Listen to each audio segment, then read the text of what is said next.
नमस्कार। हरे कृष्ण। आज मैं एक और किस्सा सुनाती हूँ महाभारत की। महाभारत युद्ध में भीष्म पितामह का भी देहांत हुआ था। उनको भी अर्जुन घायल किए थे उनके बाण से। वो सरसज्जा में थे महाभारत के अंत होने तक। अर्जुन जब श्री कृष्ण से पूछे कि हे भगवान, हे कृष्ण, मैं कैसे मारूं, ये तो पितामह है, हमारे घर के सबसे बड़े सदस्य है।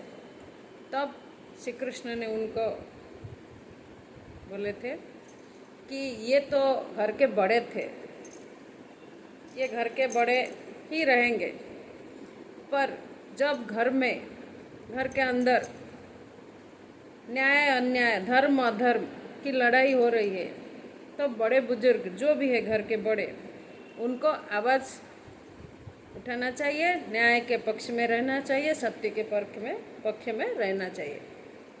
जब भरी सभा में एक औरत द्रौपदी का, घर के कुलवधू का अपमान हो रहा था, तब भीष्म पितामह चुप थे।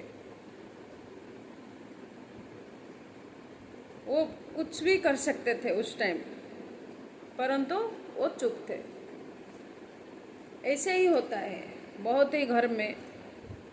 अगर बड़े बुजुर्ग जो छोटों को न्याय दिला सकते थे, आवाज़ उठा सकते थे, धर्म अधर्म के बीच लड़ाई को उसको ख़त्म कर सकते थे, वो नहीं किए थे, चुप हो गए थे। ऐसा ही होता है। जब ऐसा होता है तब उस घर का विनाश सुनिश्चित होता है। ऐसे सिंपल श्री कृष्ण ने अर्जुन को समझाया था, तो उनका मरना सुनिश्चित है। आगे आप लोग को पता है, ऐसा महाभारत से हमको सीख मिली। अगर आप घर के बड़े हो, बुजुर्ग हो,